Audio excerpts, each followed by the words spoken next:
Okay, be honest with me for 1 second. Uh-oh, that sounds scary. No, it's okay. I just want you to think about this. You see something nice, maybe a beautiful sunset, and in your head, what language do you think in? Honestly, my own language. First, always. Exactly. And then what happens? Then I stop and I try to translate it, word by word. And by the time I finish translating, the moment is gone. That's the problem, isn't it? You're not slow. You're not bad at English. You're just stuck translating. Oh, that's exhausting. Like my brain has 2 rooms. One room speaks my language, another room speaks English. And there's a tiny door between them. And I have to walk through that door every single time I want to say something. That door is the problem. Today, we're going to help you knock that door down. Oh, I like that. By the end of this episode, you will know exactly how to think in English. Not translate, think. Real, simple steps. No grammar books, no boring rules. Just A new way to use your brain. stay with us. This one might change how you speak forever. Hi, everyone, and welcome back to Podcast with Stella. The place where English feels easy, friendly, and a little bit fun. I'm Stella. And I'm Jack. And just like you, I'm still learning every single day. If this is your first time here, welcome to our little English family. And if you're already part of the family, hi again. We missed you. Before we start, just a small favor. If you enjoy this episode, hit that like button. It really helps us reach more learners like you. And subscribe if you want more episodes like this one every week. Let's talk about how to finally stop translating and start thinking in English. Okay, idea number 1. I call this one, see it, don't say it. See it, don't say it? What does that mean? It means this. Before you say a word, see the picture in your mind first. Not the word in your language, the picture. So instead of thinking the word apple in my language, I just see an apple in my head? Yes, exactly. A red apple. Round, shiny. You see it, and then the English word apple just comes out naturally. No translating in the middle. Wait, that sounds too simple. It is simple, but simple doesn't mean easy. It needs practice. Let me tell you a story. Please. When I was learning Spanish years ago, I was so slow. Someone would ask me a question and I would freeze because in my head, I was translating every single word from English to Spanish. It was like doing math in my head during a conversation. Math during a conversation. That's painful. So painful. One day, my teacher told me something I never forgot. She said, Stella, stop translating sentences. Just see pictures. So next time someone asked me, what did you eat today? I didn't translate. I just saw the picture. Rice, chicken, a plate. And the words came out by themselves. And it worked? It worked like magic. Slowly, but it worked. Okay, give me a before and after. I need to hear this clearly. Sure. Before, someone asks you, what's your favorite food? And in your head, you think, okay, favorite in my language is this word, food is this word. Let me put them together. By the time you answer, 10 seconds passed. 10 very long seconds. Now, the after. Someone asks the same question. You don't translate. You just see pizza, hot, cheese, steam coming up. And you just say, pizza. I love pizza. Fast, natural, no translating room in the middle. That one-liner is gold, Stella. Give it to me. Here it is. Don't translate the word, translate the world. Oh, I love that. Write that one down, friends. Don't translate the word, translate the world. Okay, this is good, but I have a question. What if I see the picture, but I still don't know the English word for it? great question. And that's exactly what idea number 2 is about. Okay, so idea number 2. What do we call this one? I call this one talk to your coffee cup. My coffee cup? Yes, stay with me here. This idea is about talking to yourself in English, out loud about small, normal things around you. Like talking to objects? People will think I'm crazy. Maybe a little, but this is one of the most powerful tricks for thinking in English. You don't need another person to practice speaking. How does this even work? Okay, picture this. You wake up, you walk to the kitchen, you see your coffee cup. Instead of staying silent, you say, out loud or in your head, "This is my coffee cup. It's white.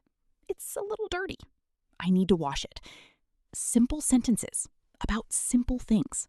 So, just describing your life in English? Exactly. Your brain learns to make English sentences about real things, in real time, not about textbook topics, about your life. Okay. I actually want to hear your story for this one. So when I was learning Spanish, I lived alone for a while, and I felt embarrassed to speak Spanish with people because I was scared of making mistakes. I know that feeling so well. So I started talking to myself, at home, alone. I would open my fridge and say, "There is milk. There is cheese. I am hungry." It felt silly at first. I bet.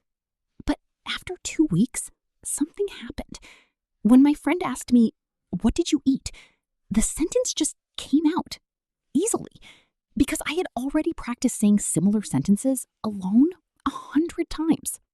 So you trained alone to perform in public? Yes, just like an athlete practices alone before the big game. I love that comparison. Okay, before and after, please. Before, you stay completely silent all day. You only use English for 30 minutes in a class or in this podcast, and then you wonder why you're still slow. Ouch, that's me. After, you use small moments, brushing your teeth, making coffee, walking your dog. You describe these little moments in English out loud, even if no one is listening. One-liner time. If no one's watching, that's the best time to practice. That's powerful.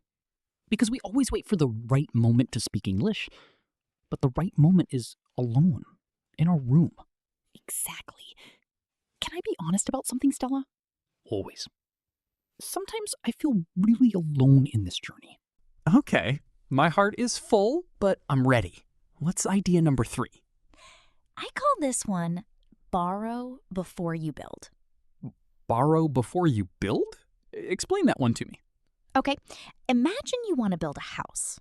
Would you cut down trees and make your own bricks from nothing? That sounds extremely difficult and slow. Right. Instead, you borrow materials that already exist. Bricks, wood, windows. You don't invent everything from zero. Okay, and how does this connect to English? When you speak, don't try to build brand new sentences from zero every time, using only grammar rules in your head. Instead, borrow ready-made phrases that English speakers already use. Like what? Like, "I was just about to," or "it depends on," or "to be honest." These are like bricks, ready to use. You don't need to build them from grammar. You just place them into your sentence. Oh, I see. So instead of building "I was go to say" piece by piece in my head, You just grab the whole brick. "I was just about to say," and you build your house faster. that's such a clever way to think about it. Do you have a story for this one too? Of course. When I lived in Mexico, I struggled so much trying to make perfect grammar sentences in my head before speaking. I would think about verb tenses, gender, everything. And by the time I finished thinking, the conversation already moved on. That delay again. Exactly. Then my host family's grandmother gave me advice I'll never forget. She said, "Stop building, start borrowing." She told me to learn small, ready-made phrases, like "no te preocupes," which means "don't worry." I didn't build that sentence from grammar rules. I just borrowed it whole and used it. And it worked faster? So much faster. Within weeks, I had maybe 20 of these bricks memorized, and suddenly conversations felt smoother. Less thinking, more talking. Before and after example. Before, someone asks you, "Can you help me tomorrow?" And in your head you think, okay, future tense, verb can, subject, object. Too slow, too much pressure. My brain just hurts thinking about it. After, you already have the brick ready. Sure, no problem, I'll be there. You didn't build it, you borrowed it. Smooth and fast. One-liner, please? Fluent speakers don't build every sentence. They borrow the good ones. That's such a relief to hear, honestly. I thought I had to be a grammar genius to sound natural. Nope, you just need good bricks and the courage to use them. Okay, now it's time for our favorite part, the word tour. This is where we slow down and learn 5 useful words together. Let's take it nice and easy. Word number 1, fluent. Fluent. What does that mean in super simple words? It means speaking smoothly, without stopping a lot. Like water flowing in a river. No big rocks stopping it. Example sentences, please. She is fluent in 3 languages. And I want to become fluent in English this year. Okay, everyone, repeat after Stella. Fluent. Good job. Word number 2, habit. A habit is something you do again and again, almost without thinking. Like brushing your teeth every morning. Talking to yourself in English can become a habit. And reading before bed is a healthy habit. Okay, everyone, repeat with me. Habit. Nice. Word number 3, mistake. A mistake is when you do something wrong, but it's not the end of the world. Just a small wrong step. I made a mistake in my sentence, but that's okay. And everyone makes mistakes when they're learning something new. Repeat after me, friends. Mistake. Perfect. Word number 4, comfortable. This means you feel relaxed, easy, and safe, not nervous, like sitting in your favorite chair. I feel comfortable speaking English with my friends now. And it took time, but now I'm comfortable making small mistakes. Everyone repeat. Comfortable. Great. And our last word, word number 5, practice. Practice means doing something again and again to get better at it. Like a musician playing the same song many times. Practice makes your English stronger every day. And I practice speaking English alone in my room. One more time, everyone. Repeat. Practice. Beautiful. 5 new words for your English toolbox today. Okay, now it's your turn. This is the listener challenge. Here's what we want you to do. Go to the comments below and write 1 sentence about something you see right now around you. Use the see it, don't say it idea from earlier. For example, you could write, I see a yellow lamp on my desk. Or you could write, I see my phone. It is black and small. Simple. Easy. No pressure. We read your comments, every single one. And when you write even 1 small sentence, you're not just practicing English. You're becoming part of this community. You're showing other learners that they're not alone, just like we talked about earlier. So please, don't be shy. Write your sentence below right now, before you forget. Okay, everyone. Before we go, let's remember what we learned today. Idea 1. See it, don't say it. Picture things in your mind. Don't translate word by word. Idea 2. Talk to your coffee cup. Practice alone with small, real moments from your day. And idea 3. Borrow before you build. Use ready-made English phrases instead of building every sentence from zero. And remember what we said in the middle of today's episode, too. Mistakes aren't failures. They're footprints, proof that you're moving forward. I really needed today's episode. I think a lot of you did too. One last thing before we go. something I want you to remember, even after you close this video. Tell us, Stella. You don't need a perfect brain to think in English. You just need a brave one. That's beautiful. If this episode helped you even a little bit, please like this video, subscribe to the channel, and share it with someone who's learning English too. It really helps us keep making free lessons for learners just like you. Until next time, take care of your English. And take care of yourself. Goodbye, everyone. This is Stella. And this is Jack. See you very soon.